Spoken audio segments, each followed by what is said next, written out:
Get out of the house. You're the worst. For not even cooking, always dumping the housework on us, and you still call yourself a mom? My wife, if you just quietly stay at home, none of this would have happened.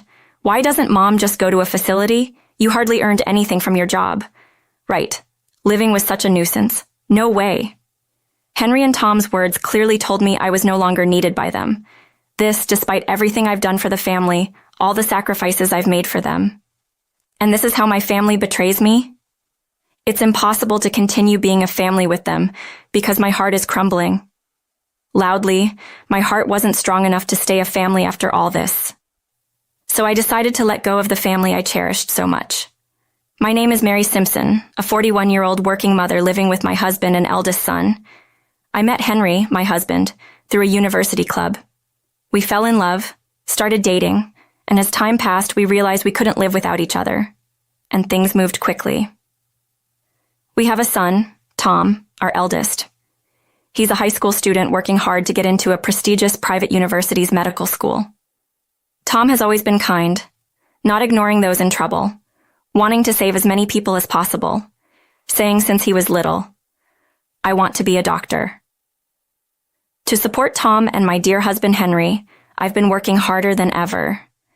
Honestly, there are many days when work runs late and I can't do housework, but on such days, Henry, who gets home earlier, or Tom, if he's off school, would help out. I felt reassured by my family every day. I believed everything was going smoothly.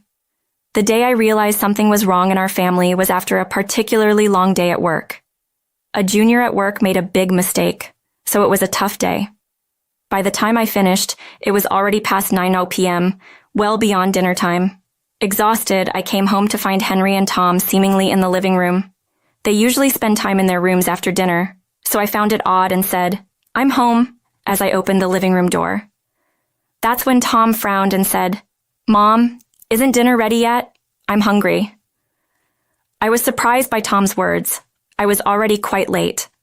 Until now, when I was late from work, they would order delivery or make something simple themselves. I believed they would do the same today, but it seemed not. "I'm sorry. Work took longer than expected. I'm tired. Shall we order delivery?" "Delivery? I'm tired of that. I want to eat your cooking, Mom." But to be honest, I was exhausted from working long hours, and a quick look in the fridge showed there wasn't much in there. It was clear I couldn't prepare a satisfying dinner for a growing boy like Tom. "Tom, how about you stop being so demanding?" As I was wondering how to appease Tom, Henry said, while internally grateful for the help, I nodded. "That's right." Henry continued speaking. "You know, Mom hardly does any housework. Relying on her is pointless. Delivery food is thousands of times better than Mom's cooking, so just settle for delivery today." His words hurt me deeply. Indeed, delivery food is delicious, and I understand preferring it over my cooking, but isn't it normal not to voice such things outright? Feeling indirectly criticized for my cooking skills, I felt depressed. Regardless of how I felt, Henry and Tom were browsing their mobile phones, discussing which delivery to choose. It wasn't always like this. Tom used to be a child who cared more about others, but he became sullen when his exam preparations didn't go well. Feeling uncomfortable, I quickly prepared for bed and secluded myself in my room. The family dynamic had been strange since around that time. Since then, I felt that the gears of our family were misaligned. Henry and Tom treated me as if I were not part of the family, often enjoying themselves without me. There were days when I had to work on weekends, and they went on day trips without me. Or even on my rare days off, they spent time together excluding me. The more I tried to make time for my family, the more I felt rejected. It was so painful that I overloaded myself with work, but that backfired, and I collapsed at work.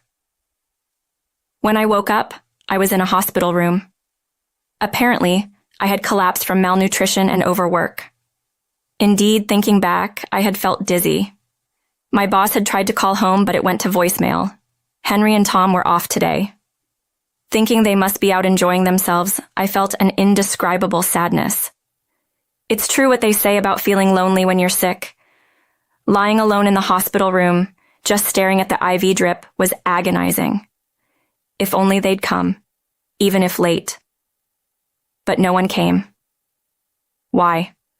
I work hard every day for my family. Even today, I collapsed because I pushed myself too hard for them. So why don't they come? Overwhelmed by these thoughts, I broke down crying on my bed. I felt embarrassed about my own weakness, which only made me cry more. I realized my heart had reached its limit. More than I thought. If only they had shown their faces, even for a moment. If only they had called even once. Those hopes were shattered. After the IV drip, I was told I could go home.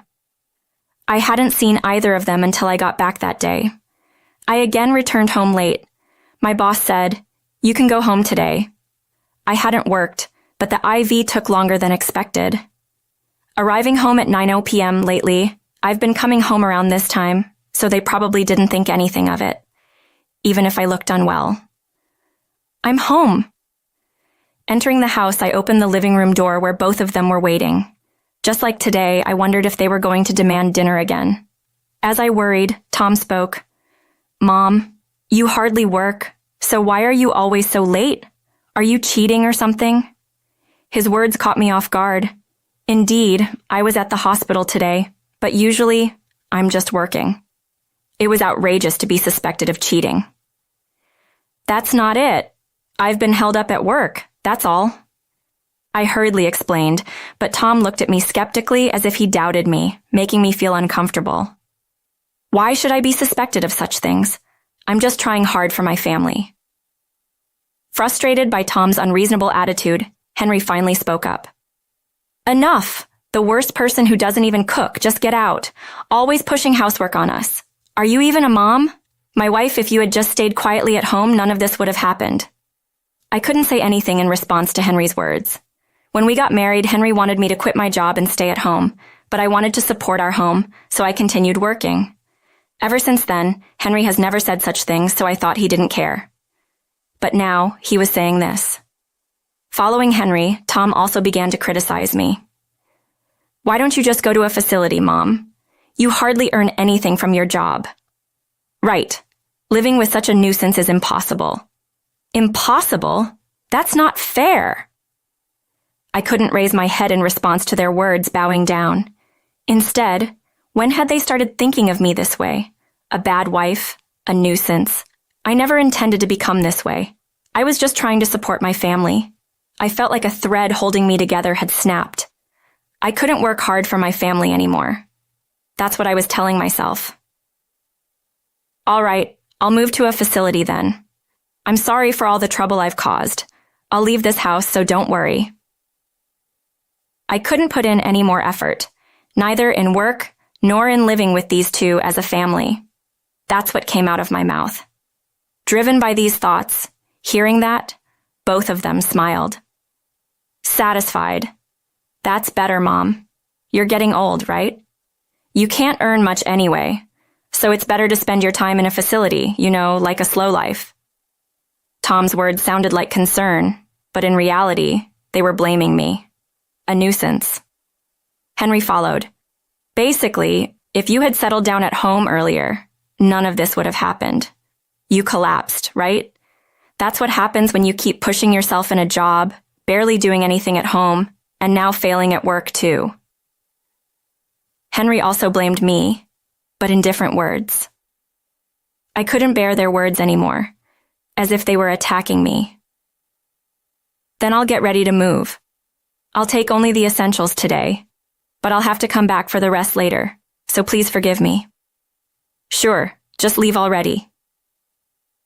Pushed by Henry's words, I returned to my room. I packed only the essentials into a moderately sized travel bag, a few days' clothes, banking cards, daily necessities. The bag was full before I realized it, and it was a bit hard to carry, but I took as much as I could, not knowing how long it would take to sort everything out. "Well then, thank you for everything up to now. Please do your best together from now on," I said, thanking them at the doorway. Then, as it finally realized and my decision was real, Tom panicked. "Well, if you really insist, I can visit you, We're still family." "What family? When your family member collapsed, you were out enjoying yourselves." I wanted to say that, but I held back. That's fine. I'm going to live my life from now on, so don't worry about me. Tom nodded with a guilty look. I see. If he regretted his actions, he shouldn't have done them in the first place. But saying that wouldn't change anything, so I kept quiet. After that, my life became a whirlwind. First, I stayed at a random hotel. The money I had saved up came in handy. While staying at the hotel, I started searching for a facility suitable for my age. At 41, finding the right facility was a challenge, but my decision to enter one was unwavering, so I kept searching diligently. I decided to quit my job to move into a facility. When I explained my situation, my boss was visibly disappointed but didn't try to stop me and accepted my resignation. Without a job, I could fully immerse myself in finding a facility, visiting potential ones, and arranging for necessities. Eventually, I chose to move into a particular facility. It was new, with mostly young staff, designed for people in their 40s and 50s.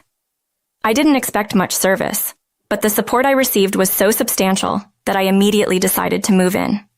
The staff welcomed me with open arms, and I even felt this place would soon become popular. Finding such a nice place, I felt lucky. Still considering them family, I informed Henry about my new residence. His response was to mockingly say, "Great, you're one of the old folks now." So I kept the conversation to a bare minimum. Later, Tom messaged me, "Congrats on finding a facility. Mom, I'm happier every day without you. Thanks for leaving." His rudeness made me angry, but thinking about my future happiness, I managed to hold back my anger. On the day I moved into the facility, I thanked the hotel staff and went to my new home. Life at the facility was more enjoyable and peaceful than I had expected. The modest recreation activities provided by the staff kept me entertained, and the trees in the large garden soothed my troubled heart. Then one day, something changed. It was the day of a birthday party for one of the residents, a good friend of mine. After the festivities, I returned to my room and checked my mobile phone to find over 100 missed calls from Henry. What could have happened? I came to a conclusion: they must be out of money. Henry, in fact, had a low income, so low he could hardly cover monthly expenses. How did we manage to live then? It was because I paid for everything with my salary. I don't mean to boast, but I had a high income. I earned many qualifications during my student days and easily got a job in a top-tier company. Henry and Tom probably didn't know much about my job, so they treated me as a nuisance and assumed they could live without me. But without my income, and with me taking my bank card, they were left with nothing. I couldn't help but smile at their predicament. However, I had no intention of lending them a helping hand. I even wanted to push them further into misery, so I got permission to go out and went to a mobile phone shop. That day, I canceled my mobile phone service. Of course, being without a phone would be inconvenient, so I got a new one, but I had no intention of giving Henry or Tom the number. Now they couldn't even contact me. I wondered what they would do without money, maybe even struggle to survive this month. Due to being ridiculed by them for so long, I couldn't help but smile when I imagined what actions they might take next. I was so visibly buoyant that a close fellow resident remarked, "You seem in good spirits." Just a few days later, a significant development occurred. One day, while enjoying my free time, a staff member informed me that someone wanted to visit. It was Henry and Tom. I knew immediately that it was my husband and son. Initially, I didn't want to meet them, but then I saw it as a good opportunity and agreed to talk. "Mary, I'm glad you agreed to meet. I wasn't sure you would," Henry said. As soon as I arrived, Henry seemed relieved, as if I had thrown him a lifeline. Tom stood and pulled out a chair across from them. "Mom, please sit. I'm really happy to see you," Tom said. Tom's kind expression was something I hadn't seen before, but I quickly realized it was fake. They were trying to take me back and return to our previous life, especially Tom, who needed money. After all, he was aiming to enter a prestigious private university's medical school, and the tuition would naturally be considerable. Of course, I had worked hard anticipating this, and if they had continued to treat me as a family member, I could have paid for Tom's tuition. Now they seemed to have realized what they had trampled upon and were panicking. "This is a nice place. Knowing you're happy here makes me feel relieved. But we've missed you, Mom. We didn't realize how important you were until you left. Now we need you, so please come back. I want to spend time with you again, Henry pleaded. The old me would have believed their words and eagerly agreed to return to our previous life. But now I could see right through the hidden motives behind their words.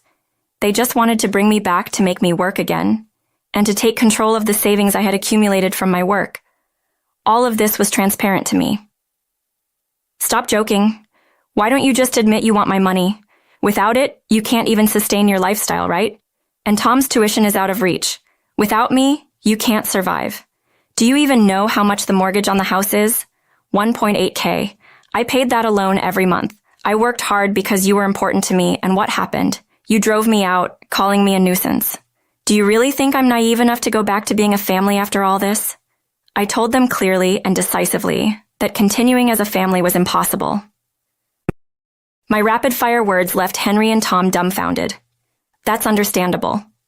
Until now, no matter how much they complained, I had remained silent, fearful of causing a fight or stirring up trouble within the family. I was silent because I feared that very thing, but I'm different now. I've decided to speak up about what's wrong, to be honest about my feelings, and not to lie to myself. That's why I was able to speak my mind so clearly. I then slammed the divorce papers I had picked up when I canceled my phone onto the table. Here are the divorce papers. Take them and sign them, I said. At my words, Henry turned pale. What? Are you serious? If you do this, we won't be a family anymore, he said. Revoked by Henry, Tom also confronted me. I don't want you to leave, Mom. We're a family. Let's stay together. Let's stick together, the three of us, he said. Their desperation made me inadvertently smile. The two who had cornered me were now bowing their heads, begging me. Their current plight amused me, but my decision was unchanged. No matter what they said, I had decided to divorce and sever the family ties. I had no intention of going back to them. I'm sorry, but I'm serious. If you resist, I'll hire a lawyer, so be prepared for that. Goodbye, I said. With that, I left the room. The last thing I saw was Henry staring dejectedly at the divorce papers, and Tom, who could do nothing but look down. Thus, I successfully cut ties with my family. Of course, whether everything was truly over, I couldn't be sure.